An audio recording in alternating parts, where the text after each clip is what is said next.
Assalamualaikum warahmatullahi wabarakatuh. Perkenalkan, nama saya Nisa Fitri. Saya dari Prodi S1 Keperawatan dengan NIM 2023-01003, di mana beradanya saya di sini untuk mempresentasikan tugas yang diberikan oleh Pak Habir, di mana materi yang saya akan bawakan mengenai anti korupsi. Baik, saya akan langsung masuk ke materi pertama. Ikuti saya. Baik, bab ini akan membahas mengenai pendidikan anti korupsi sebagai sebuah metode pencegahan dalam pemberantasan korupsi. Mengapa memberikan pendidikan anti korupsi kepada mahasiswa atau generasi-generasi muda, generasi milenial? Saya akan menerangkan beberapa yang sudah saya rangkum dari materi Bapak Habir. Yang pertama adalah mahasiswa mampu mencegah dirinya sendiri agar tidak melakukan tindakan-tindakan korupsi. Yang kedua, mahasiswa mampu mencegah orang lain agar tidak melakukan tindakan korupsi dengan cara memberikan peringatan kepada orang tersebut atau orang-orang yang ada di sekitar mereka. Dan yang ketiga adalah mahasiswa mampu mendeteksi adanya tindakan korupsi yang ada di sekitar mereka. Baik, saya akan menerangkan daripada tiga hal atau tiga yang saya maksud tadi di atas, yaitu mengenai kompetensi individual. Dimulai dari mahasiswa memiliki persepsi mengenai korupsi dan persepsi positif mengenai anti korupsi, menguatnya kesadaran terhadap adanya potensi tindakan korupsi. Akhirnya, mahasiswa memiliki sikap anti korupsi dalam arti berusaha untuk tidak melakukan tindakan korupsi sekecil apapun.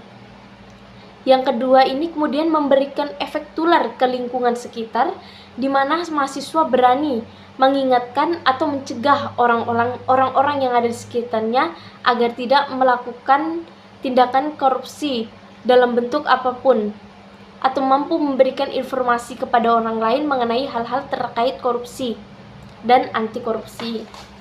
Dan yang ketiga itu kompetensi selanjutnya adalah mahasiswa mampu mendeteksi adanya suatu tindakan korupsi, mulai dari bentuk proses atau dilarangnya pelaku kerugian dampak yang ditimbulkan oleh koruptor tersebut. Baik, selanjutnya yaitu mengenai pengertian anti korupsi. Adapun pengertian anti korupsi menurut Kamus Besar Bahasa Indonesia atau biasa disebut dengan KBBI, korupsi adalah penyelewangan atau penyalahgunaan uang perusahaan atau uang suatu negara atau uang pemerintah yang dimana keuntungan pribadi yang mereka mengutamakan keuntungan pribadi atau orang lain. Sedangkan arti kata korupsi secara harfiah adalah kebusukan, keburukan, kebejatan, ketidakjujuran. Selanjutnya, untuk beberapa pengertian menurut para ahli lain, disebutkan bahwa Muhammad Ali 1998 berpendapat bahwa yang pertama, korup artinya busuk, suka menerima uang suap, memakai kekuasaan untuk kepentingan diri sendiri tanpa memikirkan orang lain. Yang kedua adalah korupsi, artinya perbuatan busuk seperti penggelapan uang, penerimaan uang, sogok, dan lain sebagainya. Dan yang ketiga adalah koruptor, artinya orang yang melakukan tindakan korupsi. Adapun bentuk-bentuk korupsi, berikut dipaparkan berbagai bentuk korupsi yang diambil dari buku-buku saku yang dikeluarkan.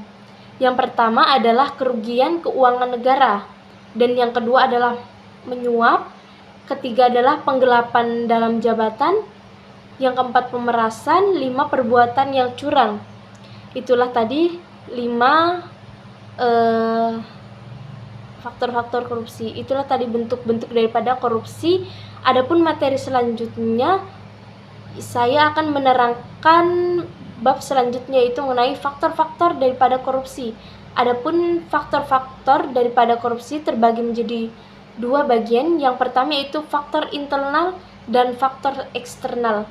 Adapun pengertian dari faktor internal yaitu merupakan penyebab korupsi yang datang dari pribadi, sedangkan faktor eksternal adalah faktor penyebab terjadinya korupsi karena sebab-sebab di luar. Selanjutnya mengenai beberapa pendapat faktor penyebab korupsi, yaitu terbagi menjadi 2 bagian. mengenai faktor internal dan faktor eksternal. Dan yang selanjutnya yaitu tidak maunya kerja keras atau malas. Adapun aspek menurut Muhammad Arifin mengenai pendapat pada faktor internal, yang pertama yaitu aspek perilaku individu, yang kedua adalah aspek organisasi, dan yang ketiga adalah aspek masyarakat tempat individu dan organisasi berada. Adapun pendapat yang mengarah pada faktor-faktor eksternal yaitu terbagi menjadi 4 bagian. Yang pertama faktor politik, yang kedua faktor hukum, yang ketiga faktor ekonomi, dan yang terakhir adalah faktor-faktor transaksi. Baik, selanjutnya saya akan menjelaskan masing-masing daripada faktor-faktor tersebut. Yang pertama adalah faktor politik atau faktor perilaku korupsi, seperti penyuapan politik uang merupakan fenomena yang sering terjadi di bidang politik. Dan yang selanjutnya adalah faktor hukum atau faktor ini bisa dilihat dari dua sisi, dari aspek perundungan, dan sisi lain adalah lemahnya pencegahan hukum. Dan yang ketiga adalah faktor ekonomi. Faktor ekonomi juga menyebabkan atau salah satu pemicu penyebab terjadinya korupsi. Hal itu dapat dijelaskan dari pendapatan atau gaji yang tidak mencukupi kebutuhan atau tidak sesuai dengan kebutuhan mereka. Dan yang keempat adalah faktor organisasi. Organisasi dalam hal ini adalah organisasi dalam arti yang luas, termasuk sistem perorganisasian lingkungan masyarakat, organisasi yang menjadi korban korupsi atau di mana korupsi terjadi biasanya terjadinya karena membuka peluang atau kesempatan untuk terjadinya korupsi. Adapun bab 3 atau bab selanjutnya yaitu mengenai dampak masif korupsi. Saya akan menjelaskan bagaimana dampak masif korupsi terhadap aspek-aspek kehidupan masyarakat yang ada di sekitar kita, yaitu meluasnya praktik korupsi di suatu negara akan memburuk. Mengapa gerangan? Karena kondisi ekonomi bangsa, misalnya harga barang menjadi mahal dengan kualitas yang buruk, seperti sekarang ini yang kita lihat, akses rakyat terhadap pendidikan dan kesehatan menjadi sangat sulit, keamanan suatu negara terancam, kerusakan lingkungan hidup, dan citra pemerintahan yang buruk di mata internasional, sehingga menyakitkan sandi-sandi kepercayaan pemilik modal asing, krisis ekonomi yang berkepanjangan, dan negara pun menjadi semakin terperosok dalam kemiskinan. Bagaimana sudah kita lihat sendiri bagaimana negara kita ini dan lingkungan-lingkungan yang ada di sekitar kita, bahwa banyak tindakan-tindakan korupsi yang belum terdeteksi atau belum diketahui karena kurangnya informasi atau pengetahuan daripada masyarakat sekitar. Adapun dampak-dampak masif korupsi adalah sebagai berikut.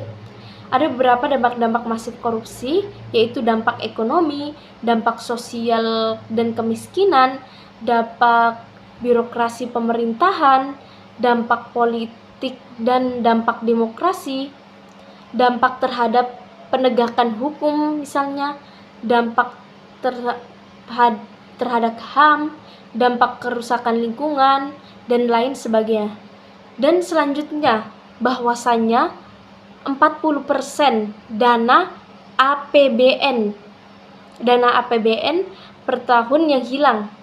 Seandainya dana APBN tersebut tidak dikorupsi atau 40% tersebut, uang tersebut tidak dikorupsi, maka sekolah gratis sampai perguruan tinggi, biaya kesehatan perumahan menjadi murah, kenaikan pendapatan semakin meningkat, listrik murah, modal usaha rakyat mudah, air bersih siap minum, transportasi umum bagus, jalanan dan jembatan, dan hal-hal fasilitas umum dan sosial bagus, lebih banyak bandara dan pelabuhan industri tumbuhan, jaminan sosial bagi seluruh rakyat cukup dalam kondisi baik dan baru hutang negara bisa diselesaikan, dan lain-lain yang tentunya akan semakin mensejahterakan masyarakat kita atau rakyat-rakyat kita yang pada akhirnya meningkatkan martabat bangsa. Dengan begitu, apakah masih terngiang dalam diri kita untuk melakukan tindakan korupsi? Makanya banyak sekali fasilitas-fasilitas daripada yang ada di sekitar kita atau di sebuah negara kita ini yang tidak sesuai dengan anggaran atau tidak sesuai dengan dana yang dikeluarkan, karena ada beberapa kejanggalan yang saya lihat sendiri, terutama di kampung saya. Pembangunan tidak sesuai dari dana yang dikeluarkan. Dengan begitu kita sebagai anak muda yaitu bangkit melawan korupsi. Selamat datang dari generasi muda anti korupsi Indonesia akan lebih baik jika tanpa korupsi. Dan subhanul yom rijalun khair. Pemuda hari ini adalah pemimpin yang akan datang. Kita sebagai anak muda yang menentukan bagaimana kedepannya atau bagaimana jalannya negara kita ini, dan yang menentukan generasi kita pada saat ini adalah tindakan-tindakan yang kita lakukan. Atau bagaimana negara kita bisa maju kalau anak mudanya korupsi atau anak mudanya tidak belajar dengan baik-baik dalam menuntut ilmu dan melakukan tindakan-tindakan yang kriminal atau tindakan-tindakan yang tidak baik. Cukup sekian daripada materi saya atau pemaparan materi saya. Kurang dan lebihnya mohon dimaafkan. Wabillahi taufiq wal hidayah. Wassalamualaikum warahmatullahi wabarakatuh. Terima kasih Pak. Apabila ada kurang dan lebihnya mohon dimaafkan dan mohon dikoreksi ya Pak. Terima kasih.